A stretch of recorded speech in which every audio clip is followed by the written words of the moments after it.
اما ما این بازی که باید با حساب 1-0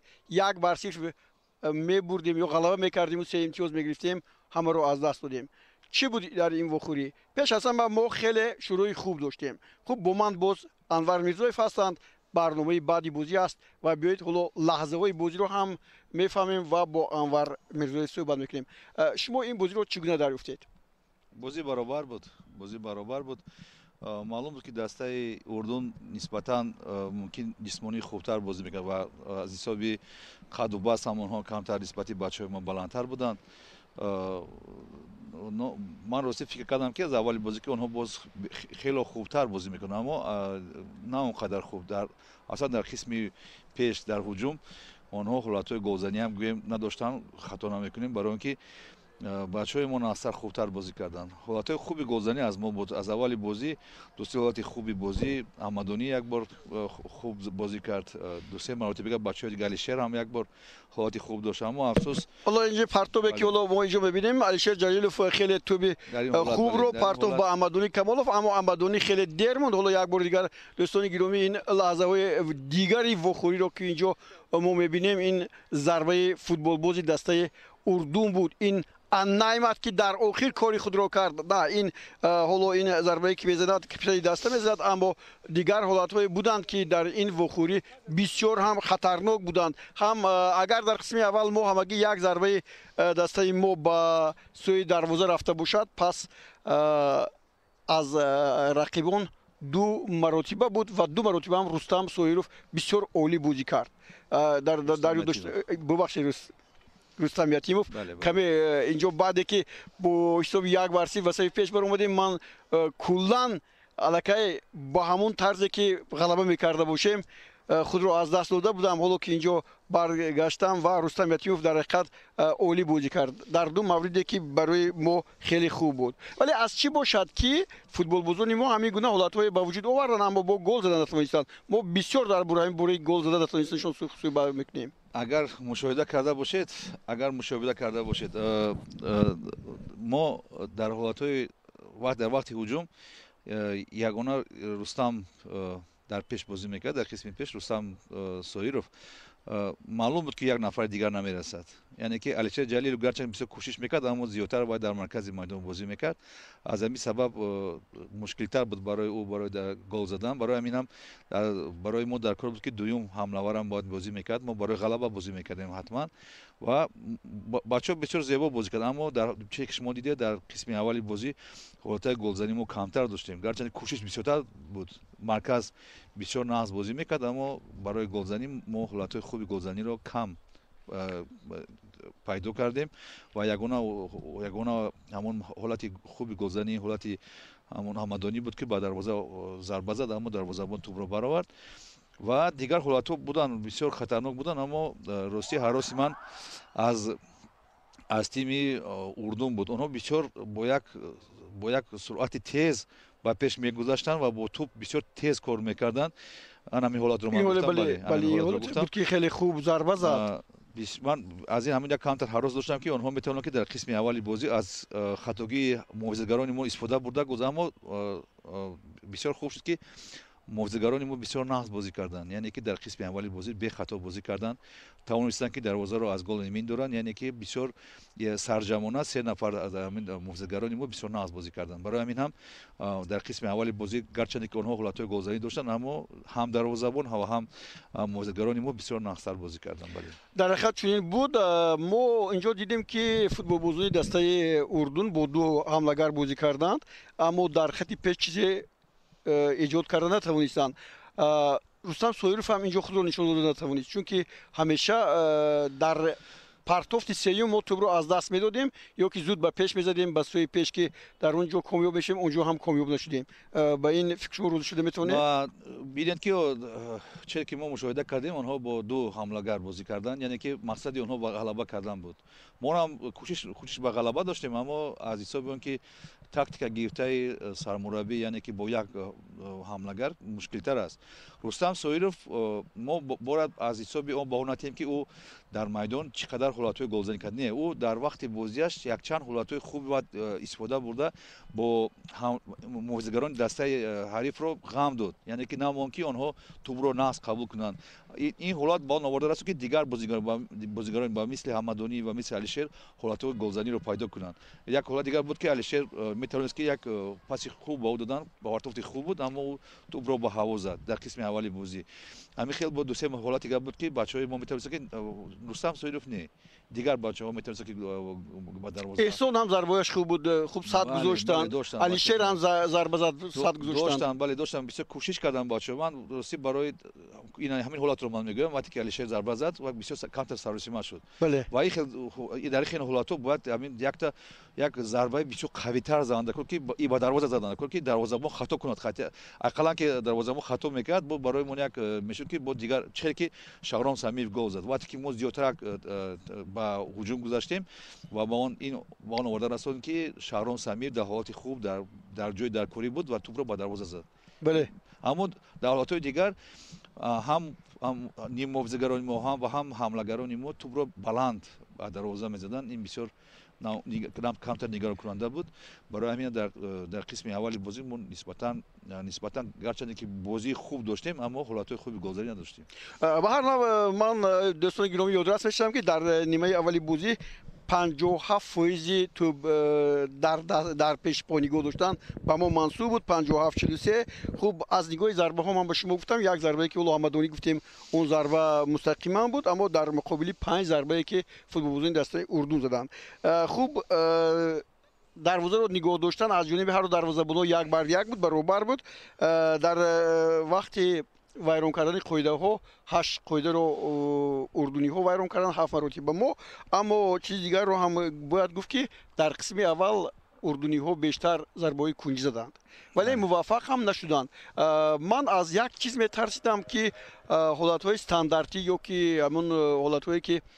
از در نزد دروازه ضربه ها تعیین میشوند خطرناک است و ما در این بازی دیدیم که فوتبالبازان ما در حقیقت از اجرای اون برآمدن که فوتبالبازان اردن امکانیت ضربه استانداردی زدن نداشتند همینطور بود بله فقط در قسم دوم یک توپ بود یک توپ بله این شهادت اون است که بچهای ما بسیار ناز بازی کردن در حالت در کره این چه که میگن پیش بازی کردن یعنی که اپریژنی میگن وقتی که توپ رو با پیش میپرتوین با حمله‌گران دسته اردن بچهای متوسط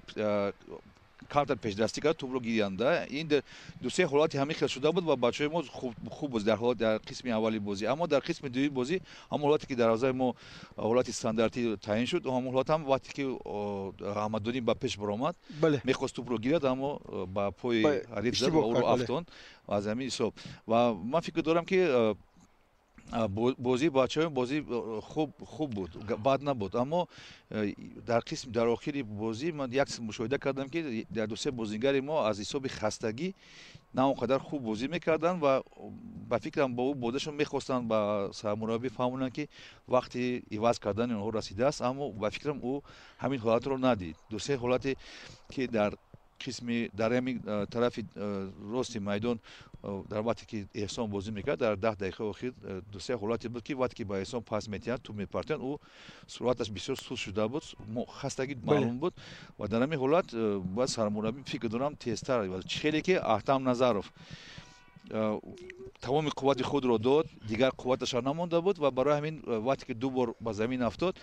سرمربی دید و ایواز کرد رو تبریز بسیار خوب بازی در اومد بسیار خوب در اومد بسیار بله طرف همین طرف راست میدان رو مستحکم کرده بود اما در وقت زدن گل افسوس که ما با فکرم کمتر پیش خورسندی رو سر کردیم گرچه که همگی 10 سکوند یا که هم 9 سکوند بله حتی بسیاری ها ندیدن که چه گل شد به دروازه دسته همین سرداور من از بالا مشاهده کردم سرداور با ساعت خود نگاه داشت و بعد از همین حالت اگر همین حالت رو یا دروازه‌بان یا که محافظه‌گران اگر توپ رو میبرآوردن و با فکرم گوشت که خود رو میکشید و انجام بازی میشد اما همین خیلی شد که شد با دروازه ما گل زدن خوب من در اینجا دیدم که دو اشتباه خیلی سختی پرویز جان عمربایف و یک تو از جانب جورابایف احساس شد امیربک در این مورد خستگی هم در اونها بود یا نه؟ این خستگی است راستی من یک چند بار گفتم و در یک چند بار بازی پرویز عمرباف رو مشاهده کردم من امیربک راستی حالت جسمانی آنها رو من اونقدر خوب نمیدونم که در چمپیونات مثال پرویز در چمپیونات بلغاریا و امیربک در خطا نکنم در مالزی بازی میکند یا اندونزیا حالت آنها چخیل است حالت جسمانی آنها من نمیدونم معلوم است که آنها خسته شدند در قسم دوم اما یک دو خطایی که پرویز داده بود این 100% بر حسابی همون خطاگی از حسابی جسمانی قوتش تمام شدن بود یعنی که وقتی توپ رو با او پارتن با مرکز پارتوفتن او توپ رو نداشت و قریب که آنها 3 به 1 به هجوم میگذاشتن حریفان و برای همین هم این رو باید زیادتر باید سرمربی بیند دیدن ما فقط همچون مخلص همچون متخصص فقط ما گفتم میتونیم که در کدام حالت‌ها کدام بازیگر سست‌تر شد کدام بازیگر رو باید عوض کننده کار اما سرمربی باید از ما و از دیگرها باز خوبتر فهمد که در کدام حالت باز کی را عوض کنند کی را باید در آورد و باز با چه که ما پیش از بازی صحبت کرده بودیم گفته بودیم که در حیات ذخیروی کم بازیگرانی هستند که میتوانند بازیگر حتی اصلی رو عوض کنند و بازی رو تو همون درجه تمپی که بود همون چرا بود بازی کردن گیرن افسوس که این بازیگرها در حیات ذخیروی کمتر هستند یا که باشن هم با اونها کمتر سرمربی باوری دارد و برای همین هم خستگی 2-3 نفر بازیگر در قسم آخری بازی اگر که فکر کنید که اگر 2-3 نفر بازیگری باز با قوت زیاد و دیگر بچه‌ها اگر که با میدان می‌درآمدن ممکن بود که همین حالت گلزنی نمیشد اما کمتر سستی کردیم من با فکر شما روز شده میتونم که در خطی محافظتی ما خیلی خوب کار کرد زیرا که موسی اتمری یکی از فوتبال بازیکن از همه گران ارزشی که در اینجا بازی کرد 8 میلیون یورو در مونپلی فرانسه بازی میکند او رو نگذاشتن که ضربه زند همگی 2-3 ضربه زد که او ضربه‌اش تماما خطا بودن و بعد اخیرون ضربه‌ای که استانداردی بود اینجا قسم دومی وخوری است همون رو هم نشون دیدند آنها یک شکل نوی بازی رو اگر دیده باشید در عمل خواستن تطبیق کنند در پیش دروازه‌بان ما یک بازیگر ایستاده بود و میخواست به دروازه‌بان ما خلای رساند این لحظه اگر باشد بسیار خوب میشد ضربه پیش از گل شدن که اینجا بود اگر کارگردانی ما پیدا کنند اون رو نشون میداد خب به هر نوع ما توانستیم که در خط مدافع خوب بازی کنیم ولی در آخر نه بیاید اول با گلی که حالا شهرام زد یک بار دیگر توجه میکنیم این در کدام حالت پیدا شد در همون حالتی که گویا که این بازی باید با حساب 0-0 به پایان میرسید همه گمان هم داشتن در دقیقه 89 بازی بود حالا بیاید اینجا همین هجومی که حالا شما گفتید در حقیقت تبریز اینجا خوب پرتوفت انجام داد و بعدن ضربه از کنار بود اینجا تو رو احسان قبول کرد او رو بعد اگر خطا نکنم یا با پرویز یا با علیشه پرتوف و بعدن وقتی که بعد از ضربه تو با نزد شهرام اومد و شهرام رو زد از نزدیک چون چه با فکر با خوبتر نمایان میشه که در این حالت بچه‌ای بله این احسان است پرتوفی او با عمربایوف بعد علیشه ضربه میزند و اینجا ببینید تو با ستون دروازه برخورد به نظرم برگشت به شهرام خب شهرام هم در موقع خود زود برآمد و ببینید که زود گل هم زد ممکن بود که بر وقت‌تر شهرام به میدان بیاید نه به فکر من دیگر فکر داشتم من راستی فکر داشتم که ممکن در همین حالت در حالت عوض کردن بازیگر من فکر کردم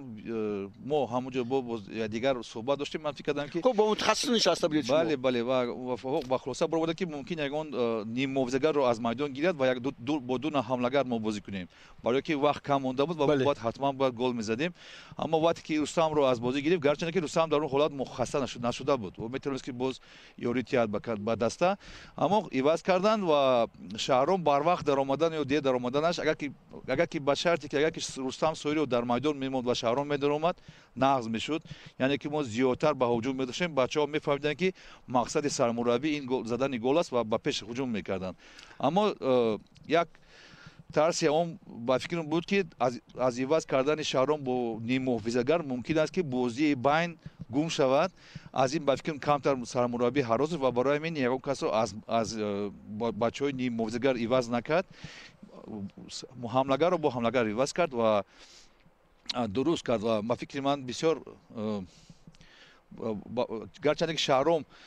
دیرتر هم در آماده باشد اما در حالت درکوری در جای درکوری بود و گل را زد انا اوزی باز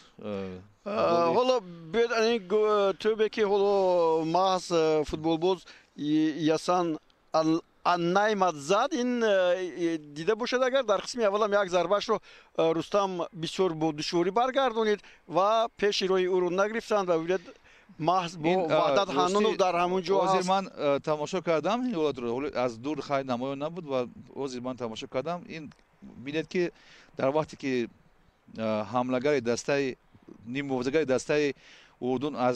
از کنار توپ رو میپرتوید نمیدونم برای چی باشد که خانون و وحدت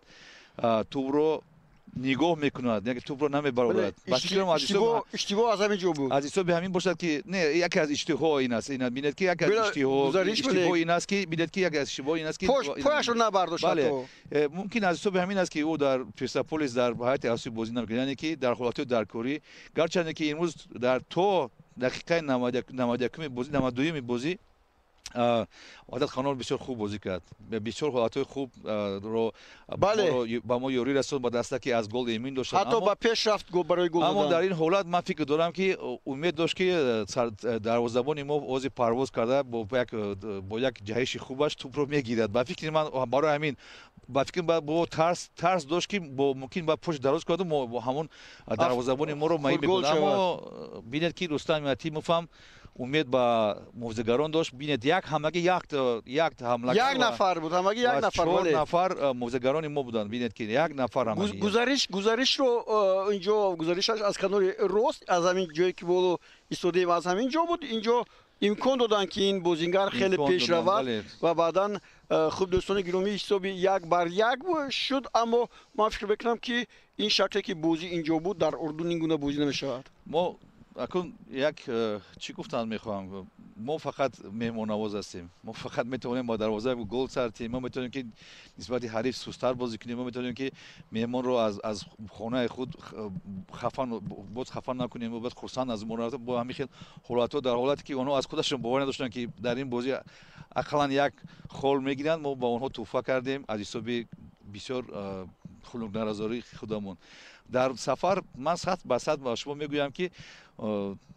تاکتیکای سرمربی دسته از قفا می شود او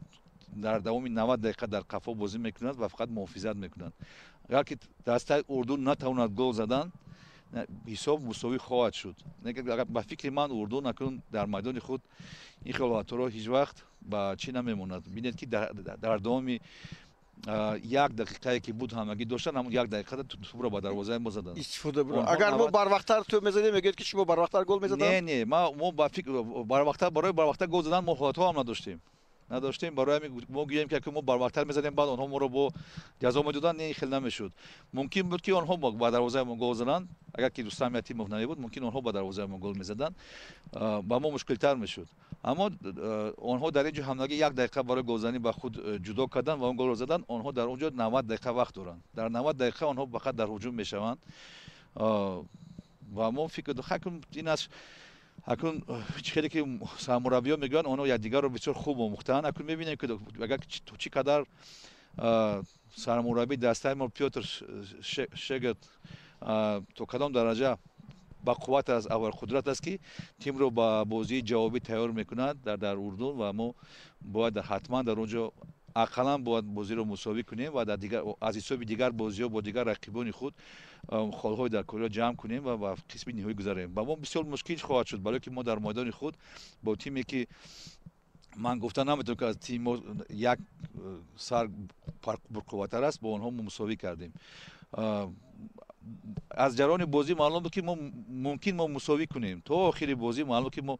ممکن مساوی کنیم در وقتی که توپ رو با دروازه دادیم همگی 89 دقیقه بود و همگی 3 دقیقه وقت مونده بود وقت اضافگی تمام ما نتونستیم که در همین 3 دقیقه وقت اضافگی از حساب همون تاکتیکای گفته ترینر حساب همون آموزشی که سرمربی با بچه‌ها آموخته است ما همین بازی رو با غلبه خود بریم اما اکنون در سفر از بازی با پاکستان روز 21 با پاکستان بازی میکنیم اینم واسه ما چیزی گفته نمیتونیم میدونین یک چی من یک چندی بار گفته بودم و باز میگم که афсус ки мо дар футболи худ вақти кам дорем барои таҷрибаомӯзӣ. мо бо ин ҳайате ки дар давоми чандин солҳо тайёр кардем, дар пештар Тошев бо онҳо кор мекард, баъдан ҳозир бо динам Пётр Шегер кор мекунад. Мо вақти таҷрибаомӯзӣ надорем. Мо бояд дар бозиҳое ки барои мо тақдирсоз аст, мо бояд ғалаба кунем. Аммо афсус ки боз дучори ҳамон корҳое мешавем ки боз ҳамон иштибоҳҳо боз такрор мешаванд. шонси мо барои баромадан барои чемпионати ҷаҳон бо камтар мешавад. Гарчанде ки орзуи ҳамаи мухлисони футбол он аст ки мо дастаи мо дар чемпионати ҷаҳон, мо мумкин 10% мухлисони мо боварӣ дорад ки мо ба чемпионати ҷаҳон рухат мегирем. Ман аз бачаҳо боварӣ дорам. бисёр боварӣ дорам ки бачаҳои мо хуб бозӣ мекунанд ва ғалаба мекунанд, аммо имрӯз намедонам чӣ сабаб шуд, сабаби пешакӣ хурсандӣ кардан ё ки сабаби нодуруст фаҳмондани сармураббӣ ки мо бояд то қисми то сонияи охирони бозӣ мо бояд дар бозӣ бошем. ба он оварда растем ки мо имрӯз мусовӣ кардем ва баъд боз мегӯям ки барои мо бисёр ҳам мушкил мешавад дар Урдун бо дастаи Урдун дар сафар бозӣ кардан. аз ин суханҳое ки шумо гуфтед ман рамӯз бардоштам ки ин мусовиро шумо ҳамчун бохти дастаи мо ҳисоб мекунед, чунки агар 3 имтиёз мегирифтем мо хеле болотар мерафтем. Ман аз ҳисоби бозӣ намегӯям, ман аз ҳисоби он мегӯям ки ҳамон ҳайате ки мо дорем, ҳайате ки бо дастаи дар 1-2 сол пеш 3 сол пеш бо тими Япония ва бо тими дигар бо тимҳо баробар бозӣ мекард, бо тими Россия баробар бозӣ мекард. Албатта дар ҳамин соату вақт бояд бо ин даста барои баромадан ки ҷои аз ҳама мушкилтарин вақти мо ҳамин буд ки мо бояд дар ҳамин ҷо ғалаба кунем. Ман пеш аз бозӣ гуфтам ки мо бояд ғалаба кунем. Дар давоми бозӣ акнун ман фикр доштам ки ҳамин хел бозӣ мусовӣ меравад ва мушкилот зиёдтар мешавад, аммо як камтар умед пайдо шуд, як шӯъла пайдо шуд. бале ба фикрам ягон мухлисон барои чи шумо агар дида бошед баъд аз задани зарбаи гол чӣ қадар хурсандӣ буд дар барое ки дар варзишгоҳ ба фикрам бисёриҳо бовар доштанд ки мо имрӯз ғалаба мекунем. Чӣ хел хурсандӣ бисёр зиёд буд. Ҳама хурсанд буданд то дақиқаи гол задани ҳариф дар майдон дар варзишгоҳ овоз бисёр баланд буд. баъде ки онҳо гол задан як бора дар варзишгоҳ хомӯш шуд. яъне ки барои ман ин бозӣ мусовӣ баробар ба бохт аст, барое ки дар Урдун ман тахмин мекунам ки барои бачаҳои мо бисёр мушкил хоҳад шуд. аз худи бозӣ ҳам қаноатманд нестед? не, рости ман қисман аз ҳисоби он ки бачаҳои мо боваринок бозӣ кардан, аз худ боварӣ доштанд, боваринок бозӣ кардан. суръати баланди бозӣ буд, суръати баланди бозӣ буд, гузариш ба пеш бисёр тез буд, маркази майдон бисёр хуб бозӣ кард. ягона мегӯям ки бо ду ҳамлагар агар бозӣ мекардем шонси мо зиёдтар мешуд, аммо хай кунед мемкун сармураббӣ барои он сармураббӣ аст ки аз мо хубтар насар бояд ин чизро фаҳмад, дарк кунад ва бозингароро ба ин бозӣ тайёр кунад. яъне ки имрӯз камтар нарасид ки мо хубтар насар бозӣ кунем.